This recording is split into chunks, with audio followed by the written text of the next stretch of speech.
Hey everyone, it's Rita with Everything Homemade, and this is an exciting video because I'm doing an updated video on how to make sprouted bread that I made 7 years ago. And this video put Everything Homemade channel out there. It literally changed my life and so many others that have made this delicious bread.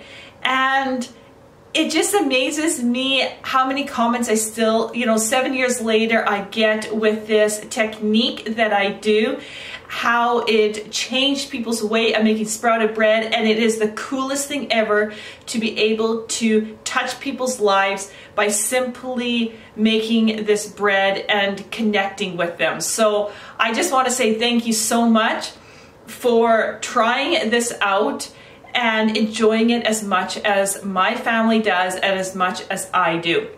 So with this updated video, I'm not actually changing the bread itself. I'm changing some of the techniques. I'm improving them. After 7 years of making this bread, you learn some more things down the road and I think outside the box. So some things that I did before, I'm going to just do differently that will improve the results. So basically, I'm making this bread even better. So I'm going to answer some of the first questions that a lot of people ask me and continue to ask me that I didn't really address in the first video, which I didn't really think about addressing at that time. One is, what kind of model of Omega juicer am I using? This is an Omega juicer, and I'm just actually going to just switch it around here so you can see the brand right there. It's an Omega juicer. This model I got when I was 20 years old. At the time of this filming right now, I am 40, and it is in perfect working condition. Never ever had a problem. So if you want to make an investment, this is one. This has been working. I have been using this for 20 years and it looks like brand new. It is just an amazing machine. Now, they don't make this model anymore. This was the very first model, so I'm not going to give you this model number, but if you simply just go on their website, you want to look up low speed horizontal juicers, okay? So this would be the section that you're looking up, and you can see they still have that product on there. It just looks a little updated.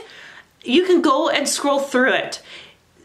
The most expensive ones are 500 bucks, but you can get away easy even with this one here at $249 Canadian. This is just perfect for what this is. You click on it, and what you want to do is make sure you scroll here, and you want to make sure that it has this pasta symbol right here. This is really important. Some of the juicers don't have it, and you don't want to buy that. It won't work with this, but you want a low speed horizontal juicer that looks like mine. It needs to be able to make pasta. This is really important. I mean, you can do all these things with it. You can make baby food, you can make celery juice, you can make citrus juices, fruit juices, leafy nut butters, I mean sorbets, like it just, these are so versatile. So this is what you want to look at. Again, you don't need the most expensive model. $250 Canadian will get you a solid juicer that does all of these functions that will last you for years. So you don't need to get the most expensive. If you want to get a little more fancy, the auger inside just changes. It's called a 3-stage, what I can see here, but you don't have to have it. So that answers a lot of questions. I will put their website in the description box, but this is one of the #1 questions. What kind of model do I have? It doesn't exist, but there is one that is very price comparable. I think I paid $250 for mine, so the price really hasn't went up, and it's an investment for life and you won't be disappointed. So now that you know where to purchase this juicer online, the next step in making this bread is actually just soaking the wheat.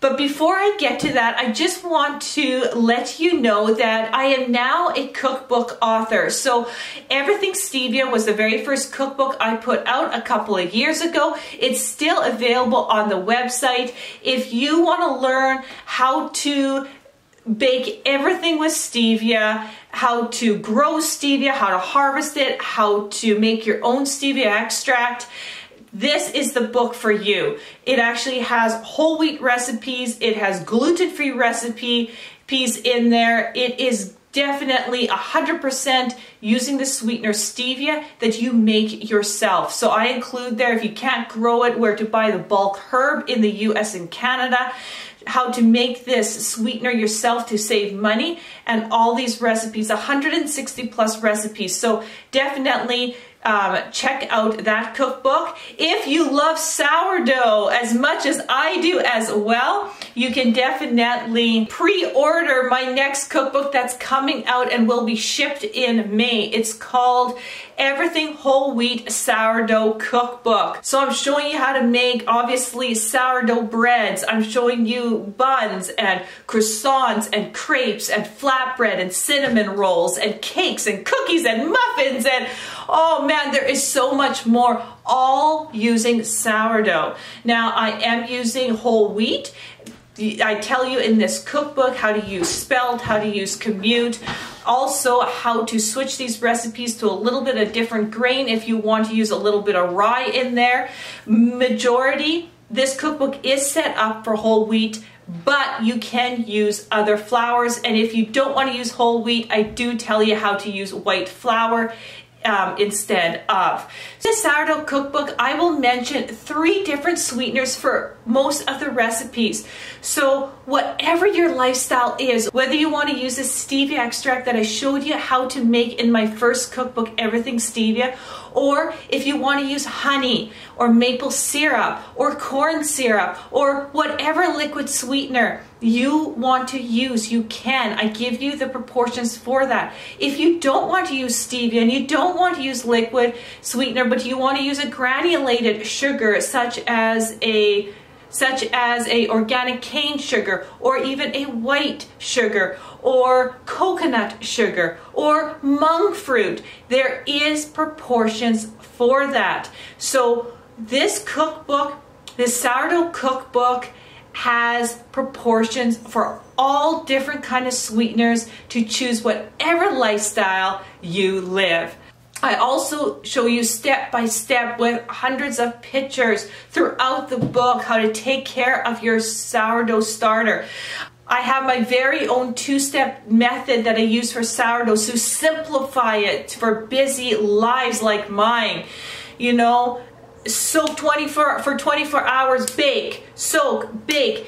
Nice and simple, no complicated steps in between. This technique is so easy to do, and it will revolutionize the way you make sourdough. Definitely check out this cookbook at everything-homemade.com. Put your pre-order in, you'll save 10% if you do.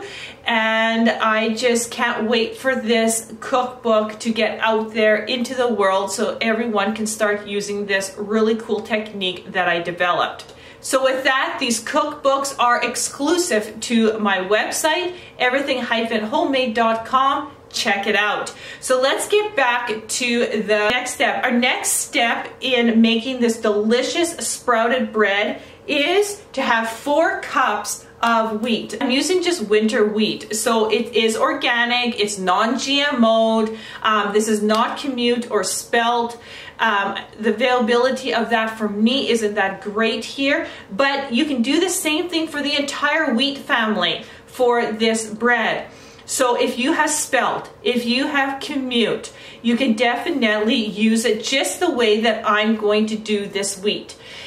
There will be videos. I'm actually taking this whole sprouted bread to the next level. You will see videos me doing it with beans and lentils. You'll see me doing this technique with rye. Grain is a little different. So in this video, I'm going to concentrate on the wheat family. And that's what we're going to do here. So get 4 cups of wheat. Make sure this wheat sprouts. Wheat sprouts really, really quick. I usually can soak this for 24 hours. The next day it begins to sprout, meaning that little root is starting to show. And then the following day I make the bread. So you need to do this 2 days in advance. Now, if you don't know how fast your wheat sprouts, I would just take a little bit of wheat, do the same technique I'm going to show you just on a much smaller scale, and do a test. Get your timing right. That's another biggest question I have is oh dear, my wheat didn't sprout as fast as yours. It may not, and a couple extra days is no big deal. It just means that your wheat has maybe lost some of its ability to germinate as good as mine. That's all. So do that test. Really know how fast your wheat germinates. That's really, really important.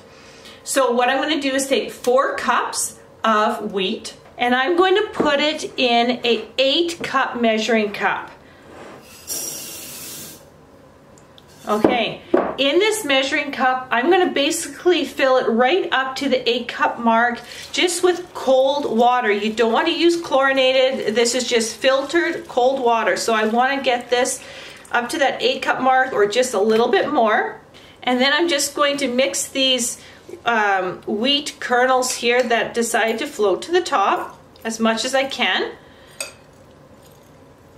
There we go. And that is it. This is step number 1. We need to soak these wheat kernels so they can germinate. Then what I'm going to do is I'm going to place the lid on it. If you don't have a lid for your measuring cup, some plastic wrap over it would work just fine, or anything else you want to be creative just to cover it up. Especially if you got animals in the house, this would make a definite drinking bowl, which would not be very nice. So definitely get a cover on there, just like that. Now you just want to set the soaking grain. Basically, you can put it anywhere in the house. Make sure it's at room temperature. So, 20 degrees Celsius, 22 degrees Celsius, 25 degrees Celsius, that's fine. The warmer it is, the faster this process is going to happen. So, soaking it for 24 hours, that's fine. After that, just remember, the warmer the room, the faster things are going to sprout. So, just have that in the back of your head. So, if it's like super hot, 30 degrees Celsius in the middle of summer, find a cooler spot for this to sit in water and afterwards sprout, because what's going to happen is that you're going to do the opposite. You're going to end up having fermentation. So keep that in mind. Right now, I'm middle of winter. My house is at 21 degrees Celsius, so I'm fine for putting it on the counter.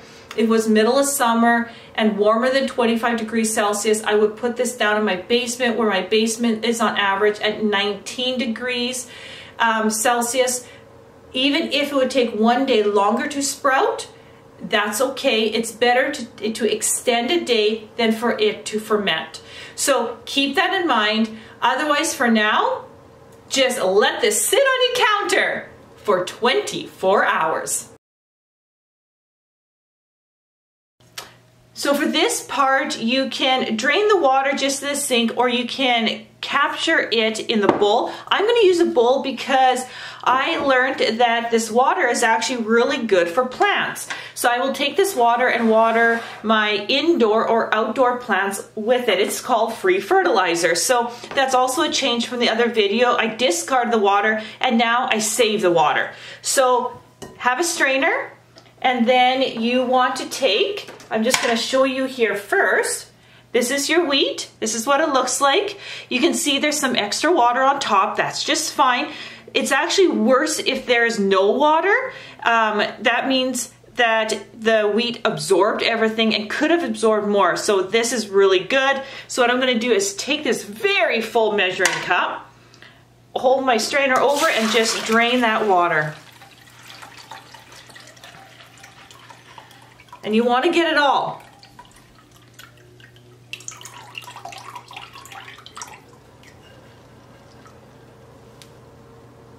Okay.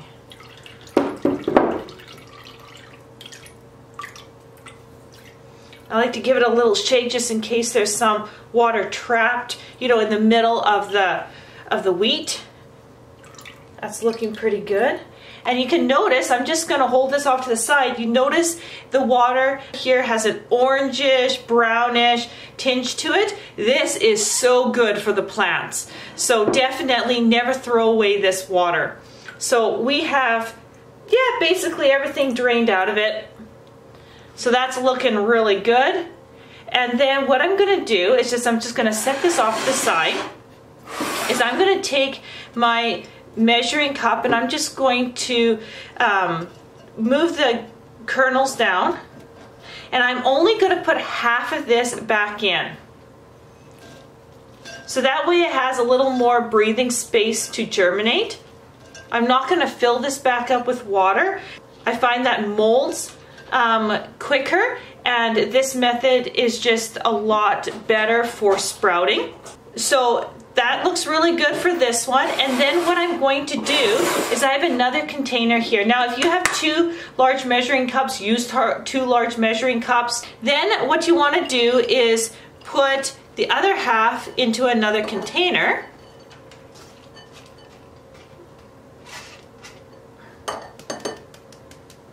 Just like that.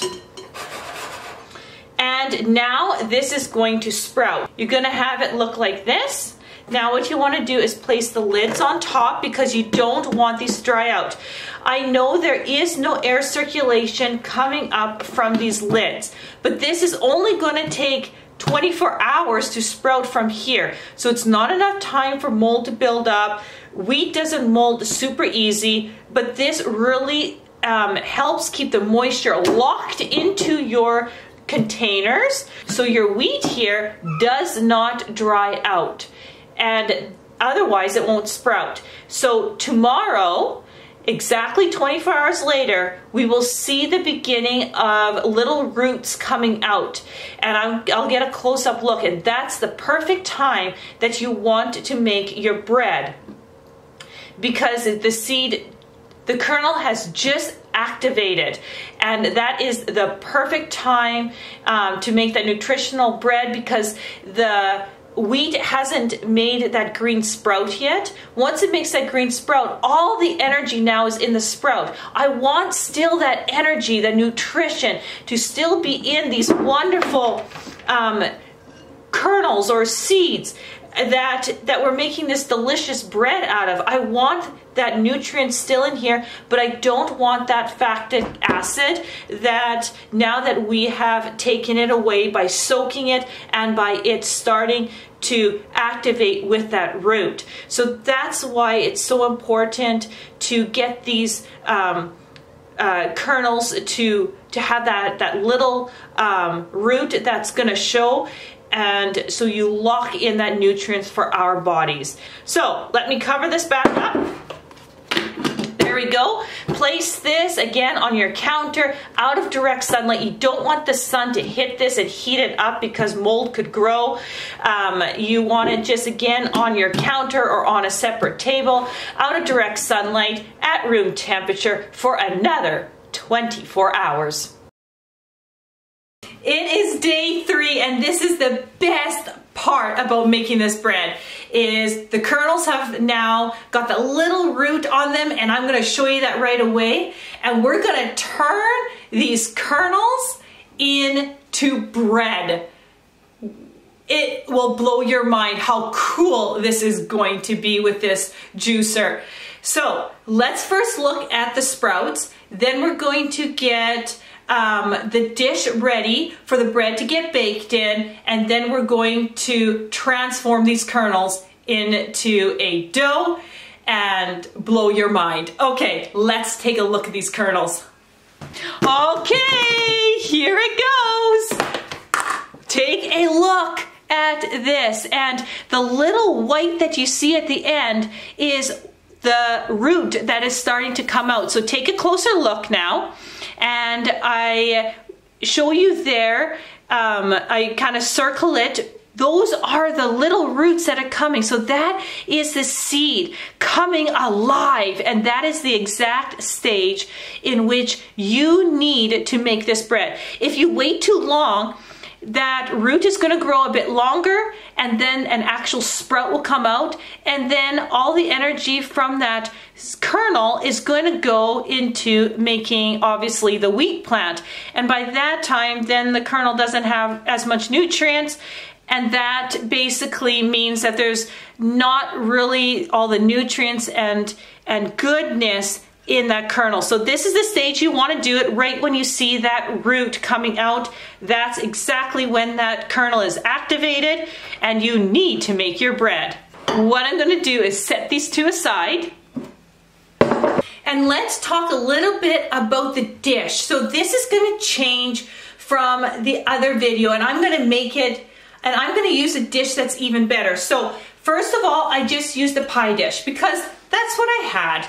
And that's what I used. And I kind of sprinkled some poppy seed on the bottom. You could have done cornmeal, you could do parchment paper, anything to stop it from sticking to the bottom. And then I baked it in the oven under 250 degrees Fahrenheit for 3 hours. So what we're going to do is change number one. We are going to not bake it in this anymore, and we are going to bake it in a Dutch oven or a casserole dish. So if you don't got a Dutch oven, look around the house for any shape of casserole dish. I mean, you can have an oval casserole dish, bigger circle, smaller circle. You can make this loaf whatever shape your casserole dish is in. I mean, you're the one molding the bread, so make it fit. I have a casserole dish. What you need is basically a dish that you can put in the oven with a lid. That's really what a Dutch oven is a deeper dish that has a lid. I mean, this could be a pot with a metal lid or a glass lid that can handle the heat. Think outside the box. So look around your house. I'm all about using what you got. Look around, scan. Hey, do I got a pot with a lid? Do I got a casserole dish with a lid? Maybe you have a Dutch oven, use that. The reason why I love using a covered dish over the pie dish is because it's covered. So what happens is that with the sprouted bread can get that really, really tough crust. And what we want to do is steam it cooked. Trap that steam in so the crust doesn't get so hard. And when you cook it this way, that's exactly what happens, is that it kind of locks in that moisture, it starts to bake, and it cooks it more even so it doesn't dry the outside out and then cook the inside. And so that's a big improvement. The only thing is, when you're doing this, you have to add another hour, because I find that after 3 hours it's not fully cooked. You need to add that extra hour, and then it is perfect. So I find that using this covered dish is like 100% improvement over this, because you got that lid, because you can steam it cooked instead of drying out that outer crust. Huge improvement. Okay, so you don't need to oil this. You don't need to flour this, but what you do need to do is, I like to put a little bit of parchment paper on the bottom, because when you make the dough, it is sticky, and so this really helps. Now, if you don't got parchment paper, you can oil it, then flour it. You can put a little cornmeal at the bottom, something that prevents it from sticking, but I just like using some parchment paper. So let's get this one lined with parchment paper, and then my favorite part, hook up the machine and get those sprouts into dough. So with this casserole dish, or any dish you have, grab some parchment paper. And what I like to do is just roll a little bit out, place the dish, as close to the edge as possible, so you are, not wasting as much paper. Trace this out. Grab a pencil, because I find pens can die on parchment paper. We're just going to trace this. I like to go over a couple of times to make sure I got it. And then look at that. Now you have the perfect trace out insert for your dish. Okay, so, and then we just put it in there. Perfect. And if it rolls up like that, just flip it over, and there you have it. So that's all you need to do here. Let's set this aside and set up our machine. Now with our Omega juicer, we want to make sure that we have this piece here, and then the auger. This one right here, this one's used for pasta. You'll notice you'll have two of these inserts, one with a metal piece or a screen right here. That's for juicing vegetables and all that. You want to use the pasta attachment, or for the nuts, butters, and all that kind of stuff. Then you want to have this piece right here, and the top right here. So let's put this all together. I'll show you how simple this is. So the first thing you want to do is attach this one, and then you want to close it so it's nicely locked. You add the auger, make sure it's all the way pushed in. This piece here goes in just like that, and you should have that auger, that knob kind of looking right at the end there. And then you want to have this one in, turns in just like that. Hey, look how simple that was. Now it's all set up there. Now you add the top. Now you need some kind of bowl to catch that dough that we're going to make. So I got my bowl there. I'm just going to move this more to the center here so you guys can see it really well. And then it does come with a plunger, so you can push down here if you need to. Remember, you never want to stick your fingers down here. Not a good idea, okay? Let's turn it on.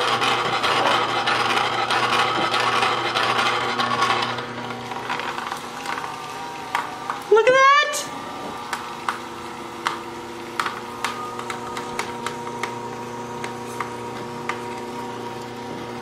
And just keep on adding. Keep on adding your kernels in here. Look at that beautiful dough. Look at that.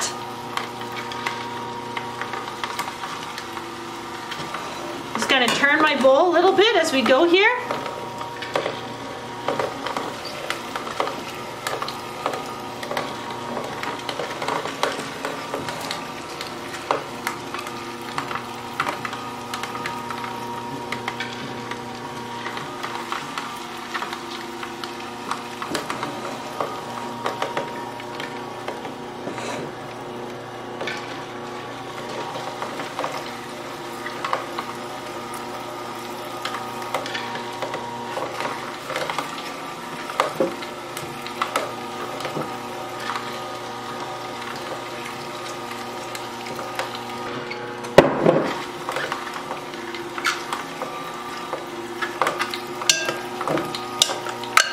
So I'm just going to empty out here the very first measuring cup that we have.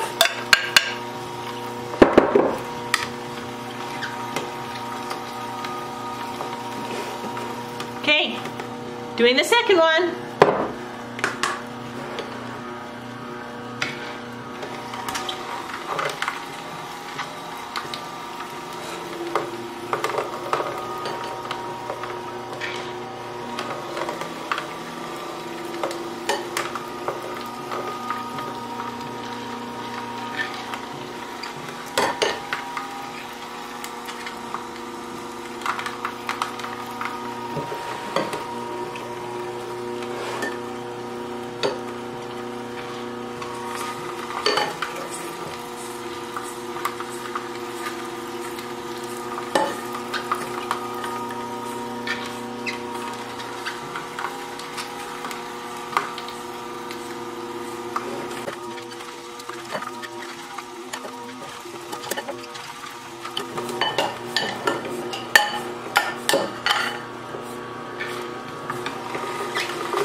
So right at the end here, what you want to do is just Move the leftover kernels into the auger there. I'm going to scrape out my dish.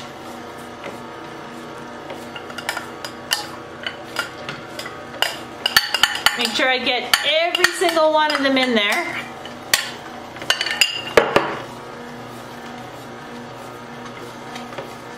That's looking good. Just let it run for a couple of seconds here to get, you know, everything squished as much and into my bowl. It looks pretty good. And then turn it off. Right now, there's still obviously some dough that's left in here, so I'm just going to take off this piece right here, and I'm just going to take my finger here, get as much out, just kind of push it from the back, just like that, so it looks nice and clean there. And then what I'm going to do is I'm just going to pop off the top there. I'm just going to pop off this one, and you can see here, not much waste at all. You got a couple little kernels in there, but very, very, very clean. Considering. I'm going to take the auger out, and again, look at that, not much that's left in there at all. So that's looking really good.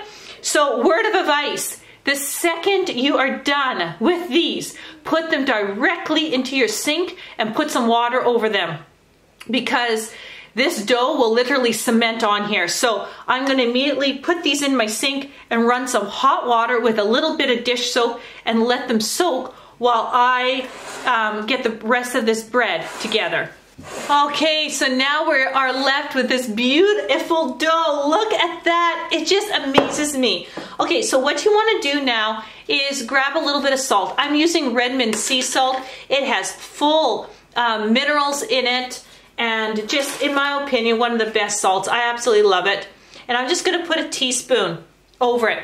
In my other video, I didn't add salt. You can. I told lots of people you can, and it tastes delicious with or without salt, but I'm going to add a teaspoon in here.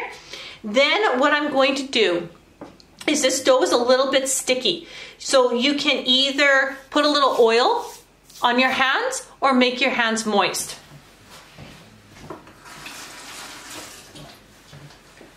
So I'm going to make my hands a little bit moist. I just have some warm water over them, and that just helps from the dough really sticking. And I'm just going to basically kind of knead this dough together.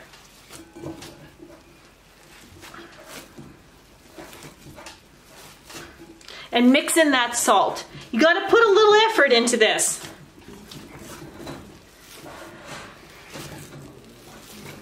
Okay, so at this point, I'm kind of constricted with this bowl, so I'm just going to move that out of the way, put it onto my counter, and right now I want to shape it. I want to kind of make a nice tight ball.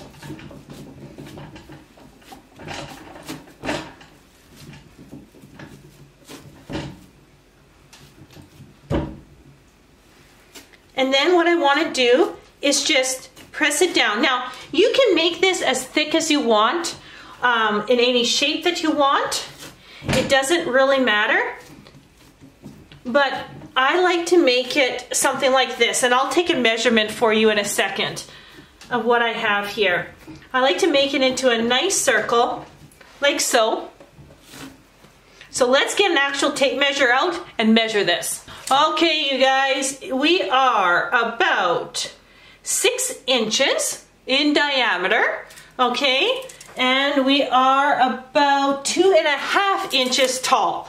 So that's what it is, about 6 inches in diameter, 2.5 inches tall is my loaf right here, so you know my thickness. So there we go. And again, we're going to grab our Dutch oven.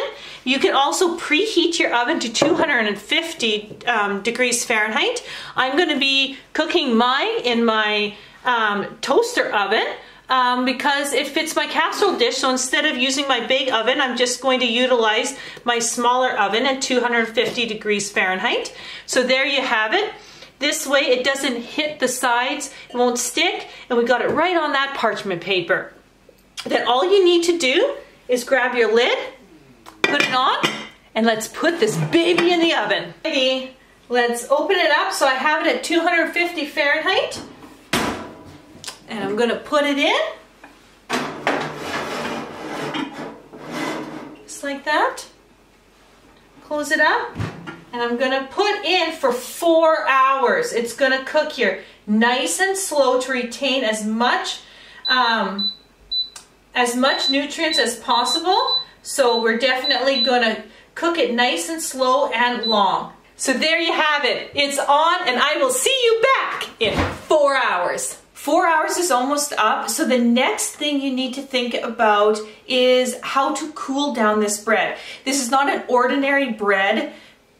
So what you need to do is you need to cool it down in either a plastic bag or a pot that has a lid over it, because if you let it cool down just on a wired rack like you would do ordinary bread or other bakings like muffins or cookies, what's going to happen is when it cools off, the crust hardens like a rock. And if you try to cut that loaf of bread, you literally can hardly make it through. But if you put it in a plastic bag like I showed you how to do 7 years ago when I first showed you and introduced you to sprouted bread, I used a plastic bag and I put the loaf in, and then as it cooled, the steam in the bag created some moisture which kept the crust from getting rock hard. But I got a better method for you, and we all know now that plastic isn't the greatest to heat up. So let's do the pot idea. So let's take a look at my pot, and I'm going to explain why this works so well. And you definitely, I'm sure, have a pot at home that you can do this with. So what I did was I went through the house and I kind of looked at what kind of wired racks I had available to me. And I have some circular racks like this. Now, if you don't have a circular rack, Amazon sells these. Lots of places like Canadian Tire sells these. Just kind of look around. If you've got some kind of, casserole dish that is elongated and you have, let's say, an oval shaped rack, see if that will fit in. What you're looking for is some kind of pot or dish that has a lid that will fit your rack into. So I went through a lot of my pots and I just started placing this in. And through trial and error, I found out that my bigger glass pots right here fit perfectly. So what I do is I place this rack inside. And even if it went all the way to the bottom, that would be okay because it has little feet here. And the biggest thing is, so when the steam rises, it hits the top of my lid right here. And basically, the steam hits the lid, creates water droplets, but the water droplets will come down and follow the slope of this lid, hit the sides, and then the water will actually just sit at the bottom here. So my bread inside will never ever get wet. It doesn't sit in that moisture, but it allows the steam to keep the crust from getting rock hard, at the same time cooling it down. So look for something like this, and you really want a lid that has an angle down, so when the water, oh, you hear that? Bread's ready. So let's hurry up with this explanation. When the steam hits the lid, it can drain down. So you don't want a flat lid, because a flat lid, the droplets will just go down onto the bread. So you want it to drain down the lid, down the sides, and at the bottom here. So let's get that bread out.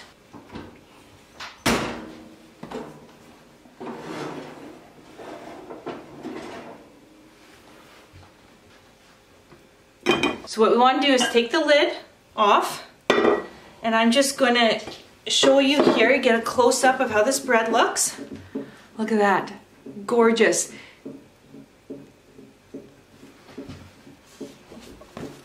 And it's a bit soft. Like when you touch it, you can feel the resistance of the crust, which is good. It'll be a little bit soft, which is fine, because remember, we had that lid on top and we used that steam to cook this bread. And so you'll notice that it has a much nicer texture to the top, not so hard like we baked it 7 years ago in that pie dish. So this definitely helps with that crust. So the key is now is to take this hot loaf and put it into our pot. Now, if you can do this quick, you can grab it with your hands quickly, take that parchment off and put it in there. Just like that. I find that's the easiest way, is just do this quick. I find it a little bit clumsy to use the pot holders in this case, but because we were baking this at 250, it's not smoking hot. Anyway, so let's get the lid onto this right away. And because it's the evening now, actually it's around 7 o'clock here while I'm filming, I'm going to let this loaf cool off all night long. And it's not going to dry out. I have the lid on it. If you bake this, let's say earlier during the day and it's now finished, let's say 3 in the afternoon, you want a minimum of 5 hours in here to fully cool down before you lift that lid up. And if you can see here closely, you can actually see the steam hit the top of the lid already. And I'll show you tomorrow what this looks like and how much water is actually collected at the bottom of this pot.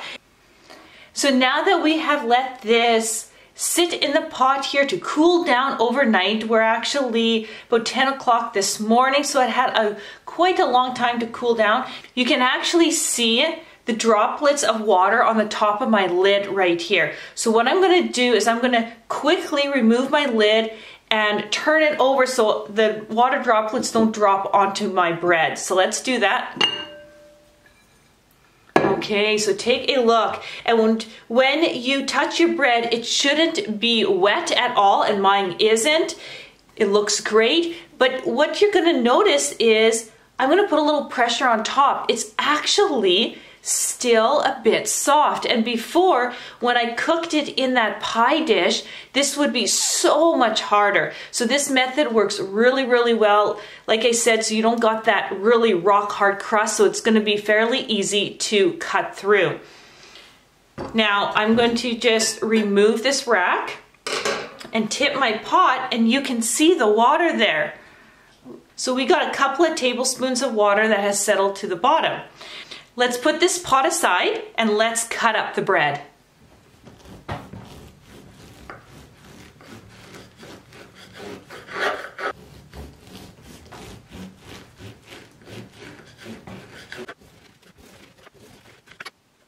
You'll notice that the slices hold really good together. That's one thing I really love about this bread.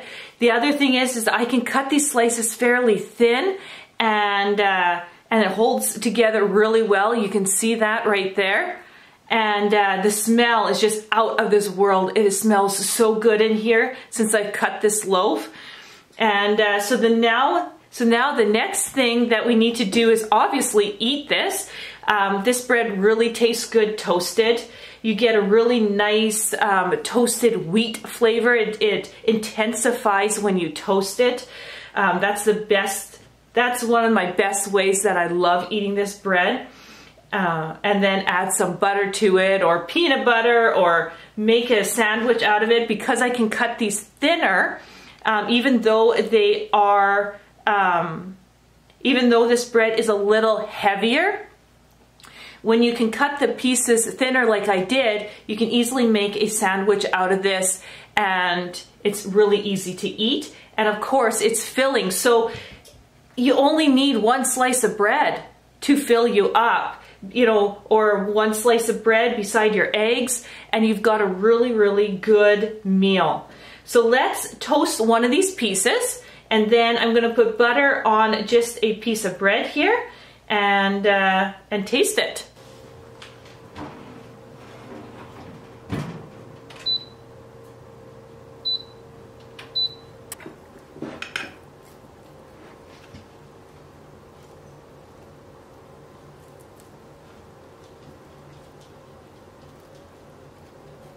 Now, one of my favorite ways to eat a piece of bread is to put some butter on it and then put a slice of cheese.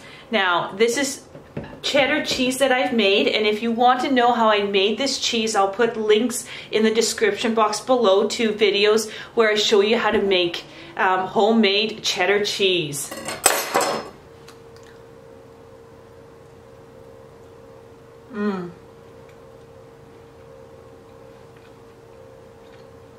This is so good.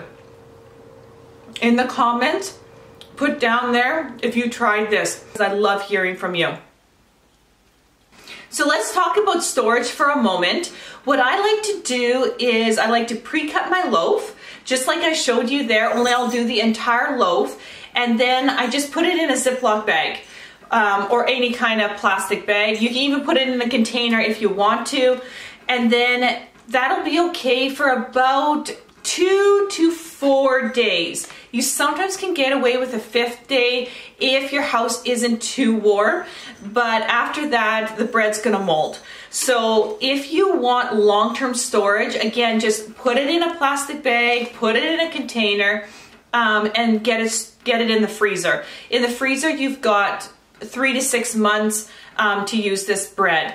The other thing, if you want individual slices, like if you only want to pull out one slice at a time, you can pre-slice your loaf. You can even put parchment paper in between those slices and then put it in the bag and freeze it that way, so it's really easy to just take one slice, and that way 2 slices don't freeze to each other. So that's an idea as well.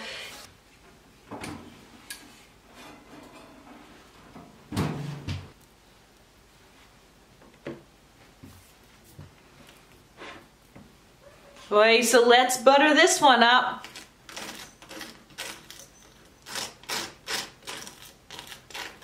Oh, this toast so nice.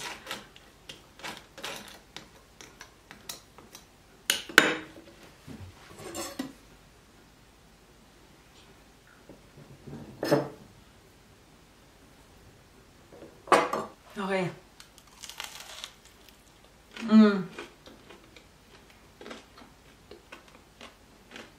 I love that toasted wheat flavor. It is unbelievable. I mean, the bread here, it's good, but this is awesome. Oh man.